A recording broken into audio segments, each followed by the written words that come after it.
My husband's estate of $80 million, as well as this house, will be passed down to me. We don't have any children, so everything is mine, my sister-in-law speaks with such pride. My name is Emma, a 45-year-old part-time worker. My husband and I have two sons, a senior and a sophomore in high school. My eldest son is taking the college entrance exam this year, aspiring to be a lawyer and studying diligently. He has wanted to be a lawyer since he was a small child, possibly influenced by my older brother Oliver. My brother is a lawyer, and a few years ago he established a law firm, even hiring a few lawyers. My eldest son, who had grown up watching my brother do this, loved to study and always got good grades. Even in elementary school, when my brother heard that my eldest son wanted to be a lawyer, he was overjoyed and encouraged him. My eldest son told my brother, "Whenever we meet, I will be a lawyer like you, uncle." My brother chuckled and responded, "Hurry up and become a lawyer and follow in my footsteps." When my brother, who was married but had no children, came to visit us, he gladly played with my sons and spoiled them. My brother's wife was 10 years younger than him. She wasn't eccentric, or rather a difficult woman who never visited our house, so we never really spoke to her. When my brother and I lost our parents when we were young, he took their place as a parent. When I was about to get married, my brother married as well. My husband and I were relieved when we knew that my brother was planning to marry a young woman. But when we actually met his fiancée, I was surprised at how grumpy she looked. We were expecting a happy face because she was about to marry my brother, but she looked at us with a sulky look. I said, "You two are great together," in front of my brother and his fiancée, but I told my true feelings when I returned home and was alone with my husband. I was curious as to why she appeared so unhappy. After the marriage was finalized, my husband seemed to agree with me and responded concernedly, "She wasn't a particularly pleasant bride. It can't be helped what we care." My brother married his 10-year younger fiancée shortly before they got married. My brother bought a magnificent house, as expected of him, running a law firm. We did not see my sister-in-law, so my husband jokingly said to my brother, "Has your wife already left you?" My husband was obviously joking, but seeing my brother's serious expression, we became nervous. According to my brother, whenever something happens, sister-in-law returns to her parents' house. Today was her mother's birthday, so she is staying over to celebrate. My husband's shoulders slumped, thinking he had made a bad joke. Suddenly, my brother asked us with a straight face, "If you ever can't have children, can I adopt one of your children?" I thought my brother was joking, saying something like that, but he looked serious. I couldn't answer his unexpected suggestion, but my husband laughed and replied, "We don't know what the future holds, so let's discuss it when it happens. Okay, if you're okay with our children, you are free to adopt whichever you want." My husband didn't seem to take it seriously and dismissed it, but I was concerned about the adoption and, more importantly, that my brother and his wife were not getting along. It wasn't my place to intervene because it was their problem, but I was concerned. After that, when we visited my brother's house or he came over to our house, it was always just him. My sister-in-law never showed up, and my brother also never mentioned her, so I avoided asking him about her. They had been married for more than 10 years, and I had almost forgotten about her existence. This year, my eldest son was accepted into his dream law school. My brother brought up adoption again.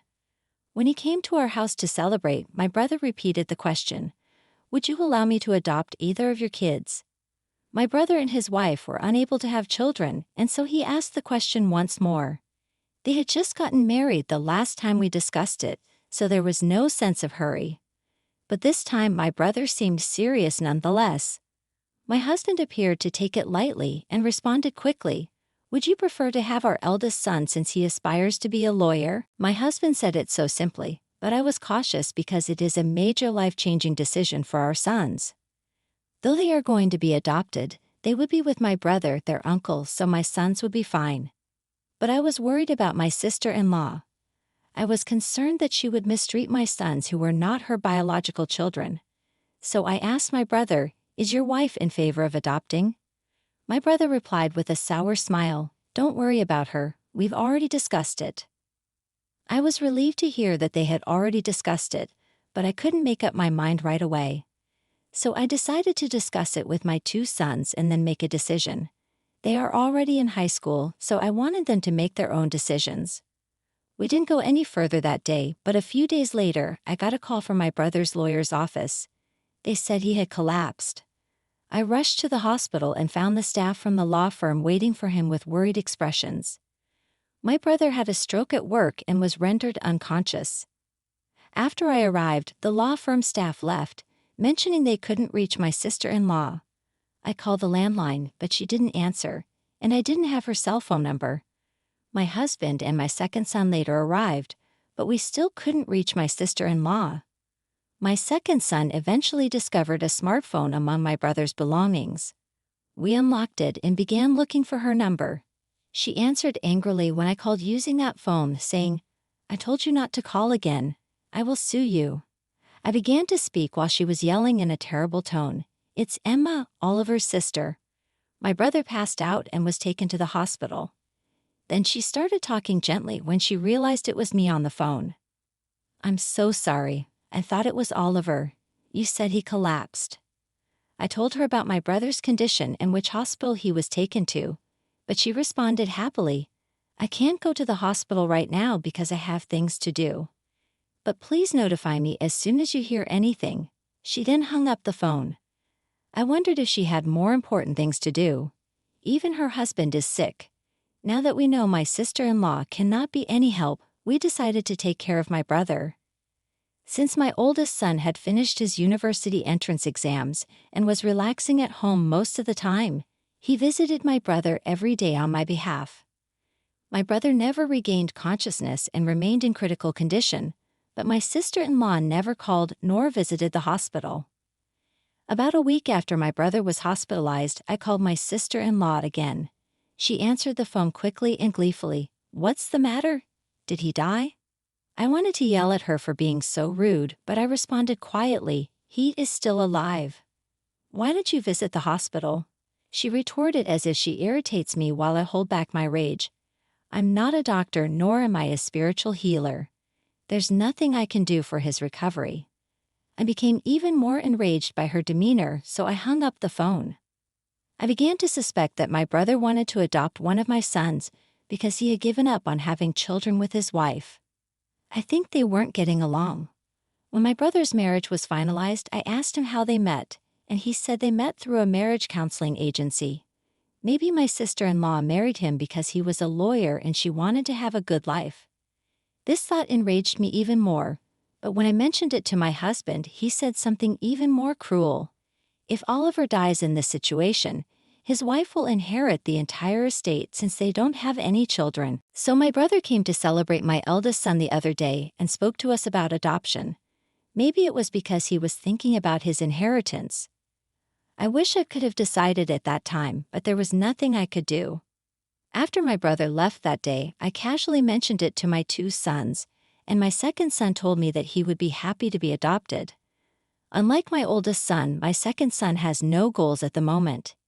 He appears to believe that if he is adopted by Oliver, he will have an easy life. I expected the first son, who looks up to his brother, to want to be adopted as well, but the answer surprised me. "I don't want to be adopted because as the eldest son, I will take care of you, Mom and Dad." I was overjoyed but also knew that my eldest son, who aspired to be a lawyer, was the right one to be adopted. I was disappointed that I can't complete the adoption process on behalf of my unconscious brother. I do not want my brother's inheritance, but I also do not want to give even a penny of his property to my sister-in-law, who appears to be awaiting his death. I could only hope for my brother's recovery, but he never recovered.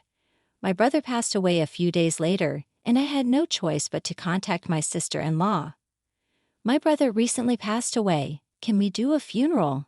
My sister-in-law, who had been waiting for the news of my brother's death, responded cheerfully, "Everything is up to you.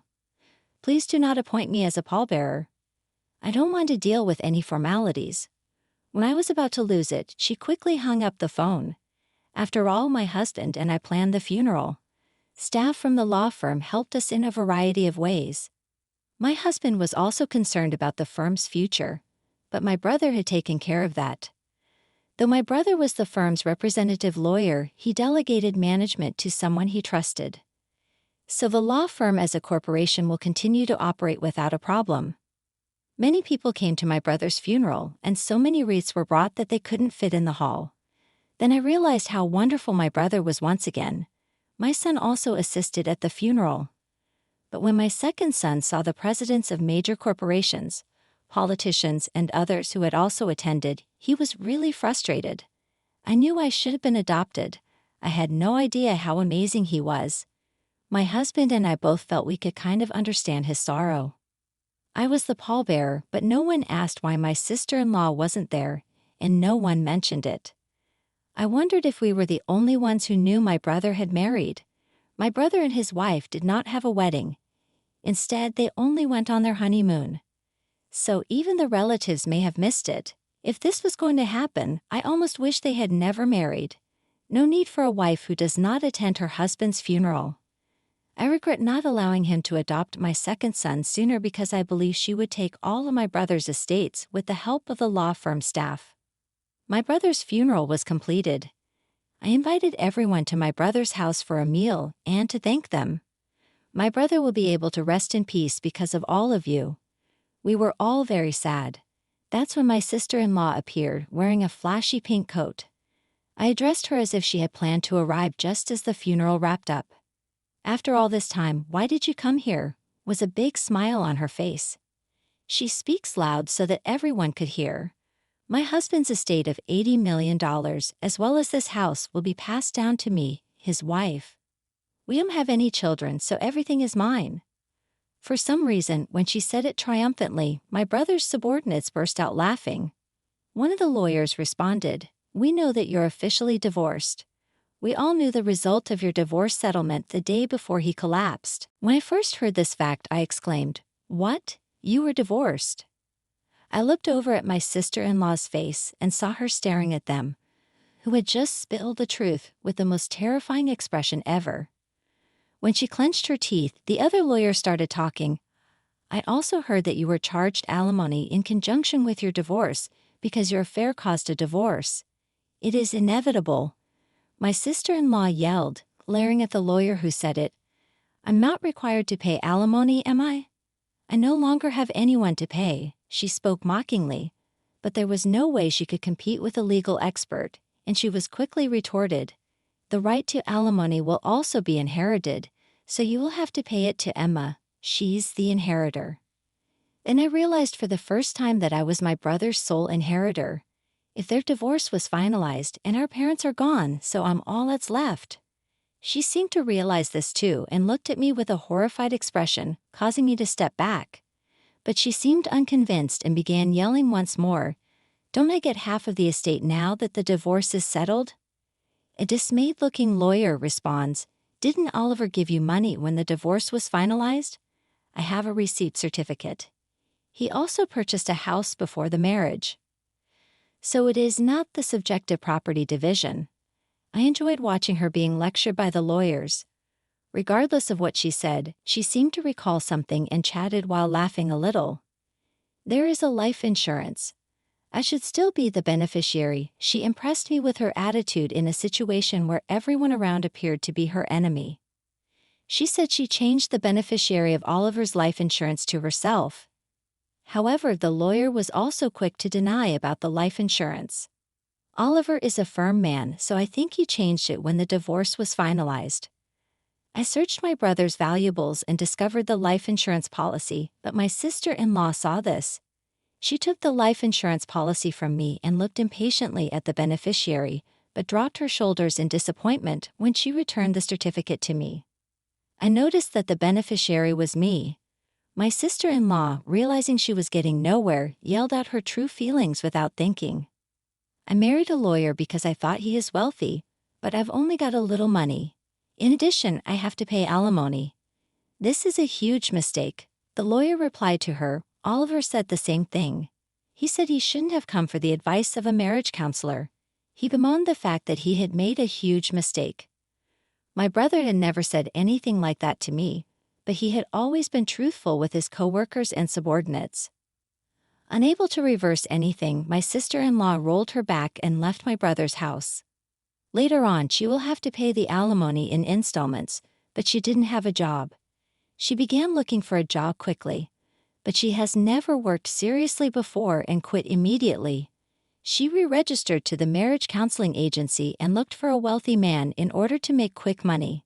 And she found a wealthy man, told him she needed money for marriage, and cheated him out of his money. But the man caught on right away and reported her to the police. She was arrested for marriage fraud. According to the lawyer who works in my brother's law firm, to be honest, no alimony was ever paid to me. Then when I went to see the lawyer about it, the story came up, and this May the lawyer told me, now that she has been apprehended, alimony payments may be impossible to obtain for the foreseeable future. Alimony is not something I am interested in. I was more interested in seeing her suffer a terrible fate. I believe my brother would agree, so I would like the police to investigate thoroughly her other crimes, etc., and charge her as a felon in court. My family moved into a house that my brother had left behind after unexpectedly inheriting his property. My husband and sons were ecstatic to be able to live in a big house after previously living in an apartment. My eldest son is studying law harder than ever before. He observed his brother's colleagues and subordinates, lawyers arguing with his sister-in-law, which made him yearn to be a lawyer.